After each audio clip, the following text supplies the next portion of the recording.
Salut les phénomènes, j'espère que vous allez bien. Comme d'habitude, rapide tour de presse sur l'actualité du FC Barcelone. Et il y en a du nouveau les gars. Ouais, il y en a du nouveau en passant par Di Maria, mais pas que. Gérard Moreno, mais pas que. Alexis Sanchez, oui, vous avez bien entendu Gérard Moreno et Alexis Sanchez. J'ai cru rêver quand j'ai vu ça, mais il y a bel et bien des nouvelles sur ces dossiers-là. On va voir tout ça ensemble. Pas que aussi les gars, on va parler un peu économique avec les salaires, les cadres, etc. On est parti sans plus tarder. Avant tout les gars, merci à tous ceux qui soutiennent la chaîne avec le petit abonnement. Merci à ceux qui regardent régulièrement les vidéos. Ça fait grave plaisir les Catalans. Et on est parti les gars avec Alba, Piqué et Busquets qui font encore une fois parler d'eux. Tandis que Piqué pourra accepter un nouvel accord économique pour baisser son salaire. Chapeau monsieur Piqué qui accepte une deuxième fois les gars. Il avait déjà baissé son salaire. Il ne faut pas l'oublier. Là il accepte apparemment une deuxième fois même si ce n'est pas officiel encore. Busquets et Alba refusent. Les bandits les gars. Busquets et Alba ils refusent. Dites-moi un peu votre avis, ce que vous en pensez sur ce dossier-là. Personnellement, pour moi, les gars, je peux comprendre les deux côtés. Le FC Barcelone, ils essayent de se remettre sur pied en baissant les salaires des joueurs. Mais d'un autre côté, si on se met à la place d'Alba et Busquets, ça reste leur métier, ça reste leur gagne-pain, même s'il y en a qui diraient, oui, mais ils sont déjà riches, oui, mais ils doivent avoir l'amour du maillot. C'est nous, les spectateurs, on le voit comme ça, les gars. Mais eux, ils sont sur le terrain, c'est quand même leur métier, c'est ce qui leur apporte leur salaire à la fin du mois. Faut pas oublier que ces trois-là ont déjà accepté de baisser leur salaire. Il me semble même Busquets et Alba, ils avaient accepté une baisse de salaire. On revient vers eux plusieurs mois après pour leur dire salut, vous devez rebaisser encore une fois votre salaire.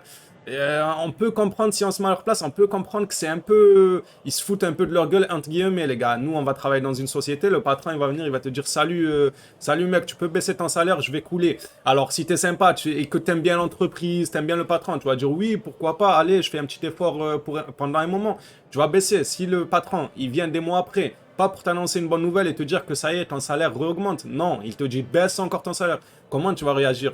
Logiquement, les gars, logiquement, on dirait tous non, là tu te fous de ma gueule, faut pas abuser, même si eux, ils sont riches, qu'ils ont énormément d'argent, etc. Mais les gars, ça c'est autre chose. C'est autre chose, ça reste quand même leur métier, malgré qu'ils soient riches, etc. les gars. Donc voilà pour les nouvelles. Offre de contrat pour Busquets, Alba, Piqué. On apprend aussi que Busquets ne veut pas prolonger, les gars. Et c'est tant mieux. On va pas le plaindre, tant mieux. Allez, on passe à ça, les gars. Xavi demande au club de signer un joueur capable de rivaliser avec Jordi Alba. Ça, c'est une nouvelle qui me fait extrêmement plaisir. Moi, j'ai hâte. J'ai hâte qu'il ramène quelqu'un qui rivalise avec Jordi Alba pour le bousculer un peu, pour le booster un peu, voire lui prendre sa place. Si Xavi ne fait pas le gars très attaché à Jordi Alba parce qu'ils sont amis, comme on le sait, ça, c'est une bonne nouvelle pour moi. Après, maintenant, il y a ceux qui te diraient, on a déjà Baldé. Les gars, on va pas se mentir, le petit Baldé, on l'aime beaucoup, mais il manque de puissance, il manque d'assurance, il lui manque quelque chose au petit Baldé. Je ne dis pas qu'il faut le vendre, j'avais déjà fait une vidéo sur lui en plus, je ne dis pas qu'il faut le vendre, mais un prêt pour moi serait la meilleure solution. Un prêt dans un club qui serait prêt à lui accorder énormément de temps de jeu, comme ça il se forge bien, il se forme bien et il revient en Catalogne une saison après, voire 2 saisons après. Mais là, dans l'état actuel, tu ne pars pas en Ligue des Champions avec Baldé en DG. Je suis désolé, je pense que tous les fans de la Catalogne qui regardent les matchs du Barça diraient la même chose. Baldé, c'est très léger pour l'instant, pour les matchs de Ligue des Champions, etc., voire même en championnat contre certaines équipes, les gars. Donc pour moi, Xavi qui demande de signer un joueur capable de rivaliser avec Jordi Alba, je vois ça d'un bon oeil. J'ai hâte de voir un peu quelles sont les rumeurs, etc., même s'il y en a eu une ou deux, mais qui se sont éteints au fil du temps, les gars. Allez, on passe directement à Busquets, je vous l'ai dit tout à l'heure. Busquets n'envisage pas de renouveler son contrat, il prévoit de signer à l'Inter Miami.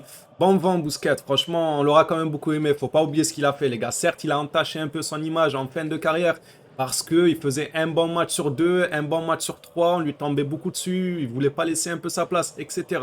Mais faut pas oublier qu'il a énormément apporté au club, faut pas oublier le prime de Busquets qui est juste incroyable, si ce n'est le meilleur à son poste, les gars, franchement. N'ayons pas peur de dire les choses, si ce n'est le meilleur à son poste, il était juste exceptionnel à son prime.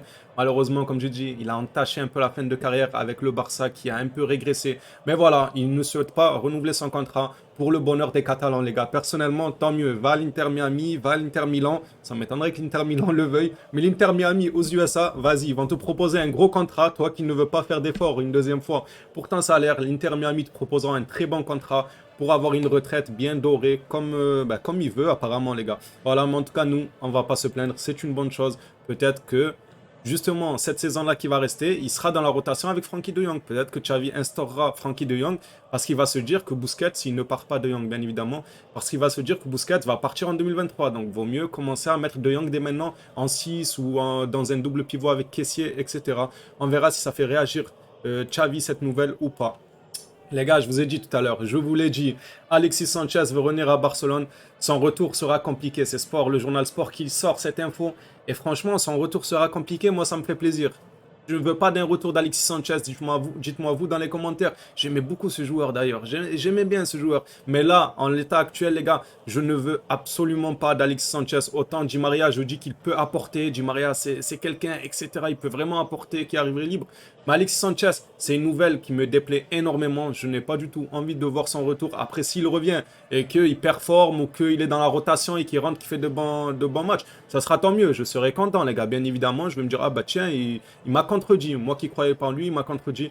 Mais actuellement, si j'avais le choix, je ne prendrais pas Alexis Sanchez personnellement, les gars. Allez, on passe directement à Angel Di Maria. Je vous ai dit qu'il y avait des nouvelles aussi sur le sujet Di Maria. Ça me hype un peu plus. J'ai plus envie de voir un Di Maria en Catalogne qu'un Sanchez, par exemple.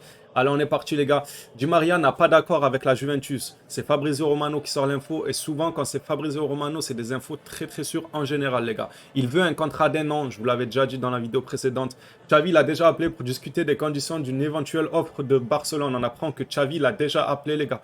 Moi, je pense que ce transfert-là pourrait se faire et il serait super intéressant. Moi, pour moi, c'est un transfert super, super intéressant. Vous imaginez, les gars, Di Maria, Lewandowski, Fati. Non, l'attaque, elle fait peur quand même. Franchement, l'attaque, elle fait peur. Di Maria, c'est un Sud-Américain, les gars. Il aura la grinta, même si on a déjà fait une vidéo sur le sujet. C'est pas le plus régulier, etc. à chaque match. Ça fait 2 saisons. C'est plus le grand Angel Di Maria, mais il aura cette grinta. Il aura à cœur de finir sur une bonne note, je pense, dans un grand club européen. Moi, s'il vient, je vois ça d'un bon oeil. Personnellement, je prends tous les jours Angel Di Maria qui arrive libre en plus. C'est bénéf. Franchement, c'est bénéf pour un club qui est endetté, etc. On passe à Koulibaly qui refait parler de lui, les gars. Le Barça fera une offre à Napoli peu après l'approbation des leviers économiques. Il peut déjà y avoir un accord sur des conditions personnelles. Au Koulibaly, je vous ai dit, les gars, il refait parler de lui. Ça s'était un peu calmé. Tout le monde disait peut-être qu'il va continuer au Napoli parce que le président de Naples lui avait fait des éloges. Il a dit qu'il était chez lui, qu'il se sentait bien. S'il veut quitter pour de l'argent, qu'il fasse ce que bon lui semble, etc. Mais là, ça ressurgit, les gars. Ça recommence Koulibaly au FC Barcelone. Et franchement, sur ce dossier-là, vous connaissez déjà mon avis. C'est tous les jours, oui. Bien évidemment que c'est un grand oui. Je rêve de voir Araujo, Koulibaly, les gars. Vous imaginez ce qu'on peut avoir la saison prochaine? Non, c'est incroyable. J'ai hâte de voir un match du FC Barcelone avec du Pedri, du Gavi, du De Jong, du Araujo, Koulibaly. Vous visualisez un peu la charnière, les gars? La charnière qu'on aura avec Araujo et Koulibaly. Juste incroyable. Franchement, ces deux défenseurs centraux, s'ils sont réunis ensemble, pour moi, c'est incroyable. Et aussi, bah, on attaque, comme je dis, Lewandowski, Di Maria et Ansu Fati. Non, l'équipe, elle peut être incroyable si tout cela se fait, bien évidemment, parce que pour l'instant, c'est que des dossiers qui sont en cours, mais pas officiels, bien évidemment. Voilà, les gars, on arrive à la fin de cette vidéo review Mercato, review de presse sur le FC Barcelone.